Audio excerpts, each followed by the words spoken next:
Good evening, everyone. This week's Parsha is unique because the person after whom the Parsha is named is not actually the main character.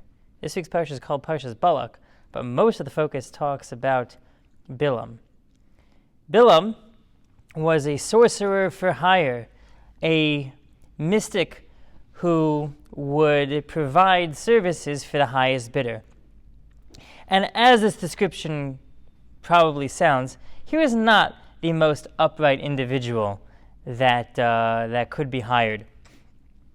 Nowadays, such a person might be called a consultant, which in politics may not necessarily mean that they know much about anything, but they're good at getting access to people for their money. Bilam was along the same lines. People hired him because they felt he had access to God, and he did. Our rabbis tell us that Bilam was of the status in prophecy akin to that of Moses, akin to that of Moshe Rabbeinu. So he's a pretty powerful man.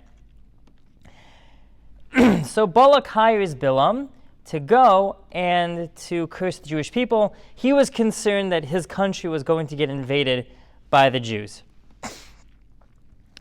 And Balak hems and haws. He says, I can only do what God really wants, but at the end of the day, he was really just asked for more money, and he went along with Balak's henchmen. And there are a number of interesting images that take place. And I'm not using images in the form of pictures, I'm using images as a form of an event or characteristic that had historical relevance. Who was the historical anchor for the images that Bilam was trying to create? The Jewish forefathers, Avram, Yitzchak, and Yaakov, Abraham, Isaac, and Jacob.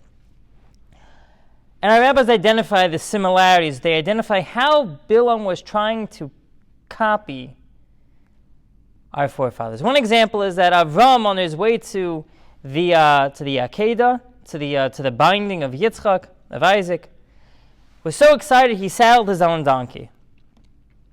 Bilam tried to copy this enthusiasm, so he saddles his own donkey. Next, if you count carefully the amount of altars and the amount of offerings that Bilam tried bringing up to God, they equal the amount of Abraham, Isaac, and Jacob, Avram, Yitzchak, and Yaakov all added together. Our rabbis explained that what Bilam was trying to do was he was trying to demonstrate that he could outrank, so to speak, that he could top the service of the forefathers. But if you look further in the Parsha, we see that Bilam was not successful. That instead of being able to curse the Jewish people, Bilam instead gives tremendous and inspiring blessings to the Jewish people that we quote to this day.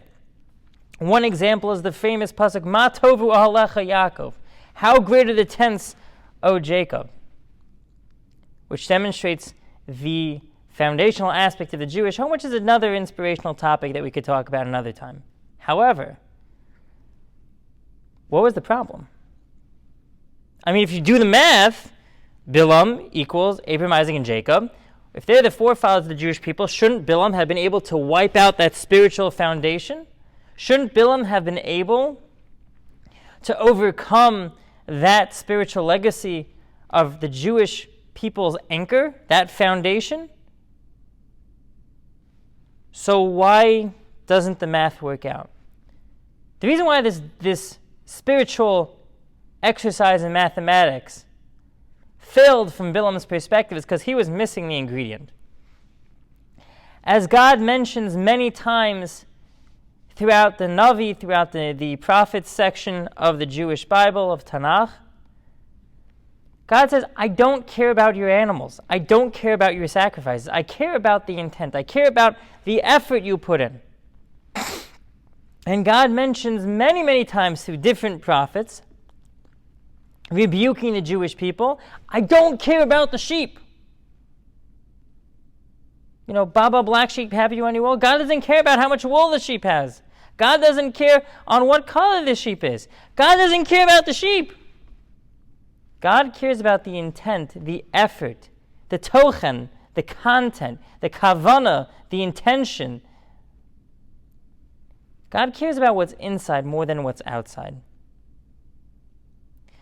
You know, in American sports in particular, but it's on the international stage as well, stats are super important. The statistics, it's all about the statistics.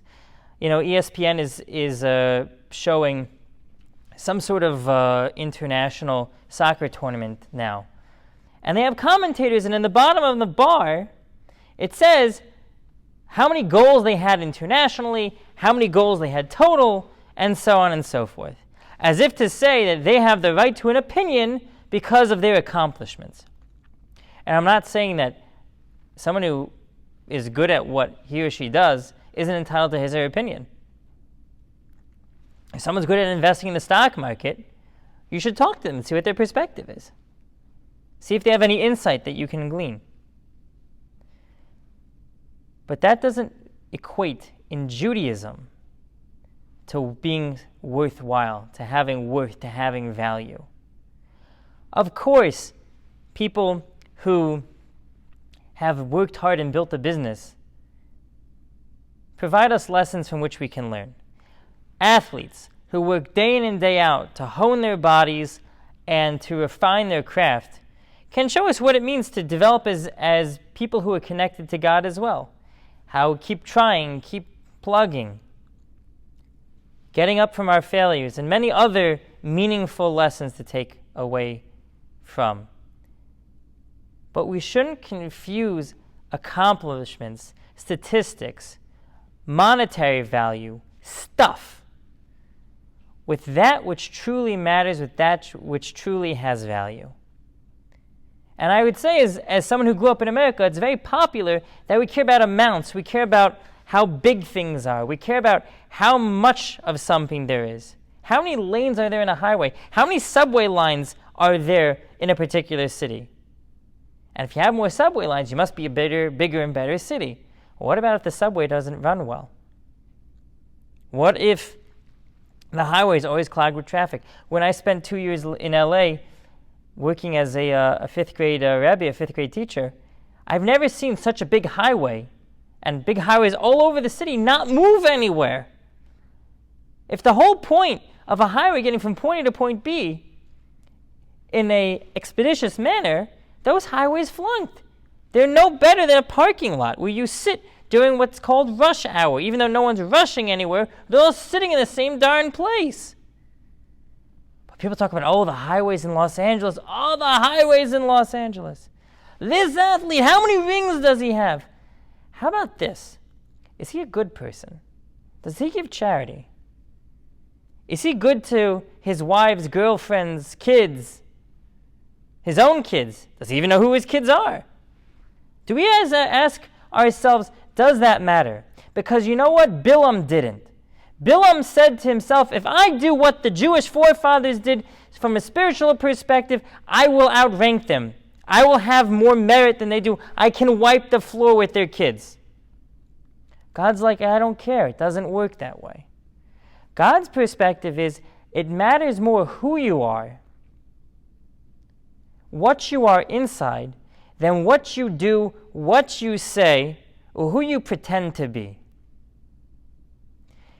There's a very fundamental Jewish concept that God's mentality in Jewish mitzvah performance is as follows: Echad hamarbe ve'echad hamamit uvilvad she'echav ein libo l'shamayim. Whether you do a little, whether you do a lot, just make sure that you have intention to heaven. You have the intent to fulfill God's will. Not to do it because people are going to look at you and be like, wow, this guy's so religious. He's so great. Not, well, I see someone else giving, so I should give too. I should give a bigger bill so people think I'm better than he is. I'm all for giving more charity. But God really cares about, at the end of the day, who we are inside. What's going into our mitzvah performance? Are we good people? Are we making a positive impact on the world? Because at the end of the day, Who you are matters to God a lot more than what you do. Have a great week.